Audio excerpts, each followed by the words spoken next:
STL Media Tanzania. Mambo vipi? Asante kwa time yako ya kuwatch, usiache pia kushare, kusubscribe pia na kulike. Oktoboa, mimi naitwa presenter _YG. Niko na Madam Winnie. Mambo? Poa vipi? Uko fresh? Poa kabisa. Mbona kinyonge sana Oktoba? Hamna, afu kweli hivi mwezi mpya. Uko unajui hizo zinaenda au uzee umeweza? Acha tu uzee. Au akili kuna inabeba mambo mengi itakuwa sana. unajua tena umri ukienda. Haiwezekani. Wewe. Kwa unataka kuniambia mtu anapozidi hakuzeeka au umri unapozidi kwenda kumbukumbu zinapotea? Si ndio, ndo kama hivyo hata tumesahau hata tarehe. Haiwezekani. Anyway, sawa. Hapa ni tuongee bana. Tuko na Madam Winnie. Ya kwenye kutuongea leo tunazungumzia kitu gani mama? Mambo ni mengi. Mambo ni mengi, lakini kwa wakati huu tutazungumzia tu swala la hekima. Hekima. Wanaisemaga hekima au hekima. Hekima, wisdom. Yeah, kwa kilugha chetu sisi tunaitaga wisdom. Hekima. Kwa mtoto mwana hauna hekima. Kwa nini umekosa hekima katika hili swala? Si ndio bana Au kwa nini ukienda huko naomba utumie hekima zaidi? Utumie hekima. Kwa sababu gani hekima? Kuna faida nyingi sana kwenye kutumia hekima katika maisha yetu ya kawaida. Yes. Iwe katika maeneo mbalimbali, iwe kazini, katika labda biashara, sio kazini pia huko. Watu pia ambao tunaishi nao na wanatuzunguka pia. Na ina faida nyingi pia of course, sababu ukitumia hekima pia ina sort vitu vingi. Ina sort vitu vingi kwa sababu mimi kwa upande wangu ambavyo naweza nikazungumzia ni kwamba hekima inaweza kukufanya wewe ukaamua maamuzi ambayo ni sahihi na ambayo yanaweza kuleta niseme labda impact ambayo ni chanya kwenye maisha yetu faida ambayo ni chanya katika maisha yetu. Kwa hiyo hekima ni kitu cha muhimu sana katika maisha. Cha muhimu mno. Yaani ukija kuangalia kwa mtu ambaye kwenye maisha yake huwa anatumia hekima na mtu ambaye amejaliwa hekima, huwa mambo yake yani hajawahi kunaniliwa, hajawahi kuzingua.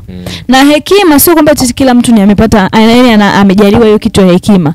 Ni wachache sana. Sio kila mtu ana hekima. Lakini hekima kuna namna ya kulearn, yani kujifunza. Ili kuwa na hekima. Kwa sababu kuna mtu mwingine hana yani amezaliwa yani maisha yake hanaga hekima, vitu vyake hafanyagi kwa hekima. Lakini kutokana na mazingira anajifunza vitu tofauti, anabadilika na yeye anakuwa na hekima. Kwa hiyo hata kama hujabarikiwa hicho kitu, una uwezekano wa kujifunza ukawa una hekima. Yes. Labda tu niweze kukusogezea tu kidogo kwa mtazamaji ambaye unanitazama sasa hivi, naweza kukuletea maana ya hekima kwamba ni uwezo wa kutumia maarifa ulionao kwa ajili ya kuzalisha matokeo unayotamani maishani mwako. Na matokeo hayo kikawaida kama unatumia hekima lazima yalete umuhimu. Yaani hakuna mtu, ndio maana mwanzoni nimekwisha kusema kwamba hakuna mtu ambaye alishawahi kutumia hekima akazingua. Never. Sasa hekima. So katika maisha yetu ya kawaida pia kuna umuhimu sana wa kutumia hekima. Yaani hicho kitu ni muhimu sana. Unajua ndio mtu pia unaambia ukikosa hekima pia kuna vitu vingi vinakuwa vinaharibika.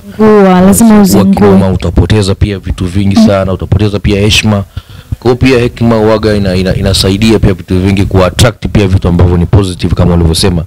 Kuvuta pia vitu ambavyo mwisho siku ilikuwa haviwezi kuvutika, lakini kupitia hekima vikakufanya pia ukapiga hatua moja. So nafikiri ni kitu ambacho pia mtazamaji ambaye anatucheki time hii hapa anaweza pia akafix. Kama mwisho siku unaona hekima yako iko katika level ambayo ni ndogo, unaweza pia ukajaribu kuitune. So kwamba uwe mnyonge sana, lakini ukaitune hekima yako na ikakupa pia positive things katika maisha. Si ndio? Ndio. Hekima unayo? Hekima jamani, namshukuru Mungu. Kwa sababu kwenye vitu vingine unajua hata mtu anapokuja kwako akakwambia hebu Winnie, naomba nishauri kitu fulani, hapa nifanyeje? Unaka hekima ambako Mungu amekubariki. Yaani mpaka mtu anakuja kukuomba ushauri. Mimi sikwamba una kitu. Kwa hiyo mimi sio kama najisifu, lakini nashauri watu pia. Mtu anaweza kaja, Winnie bwana naomba nishauri hiki na hiki. Kwa hiyo sio kama labda na asilimia kubwa labda hekima ni kidogo tu hicho Mungu ambacho Mungu ametubariki. Sawa, mimi nafikiri kwa hizo pointi chache ambazo pia tumemsogezea mtazamaji kwa siku hii ya leo itamvucha hatua moja. It is what it is. Nafikiri hiyo ni point ambazo mtazamaji pia unaweza ukaishi nazo. Mimi ni presenter _YG.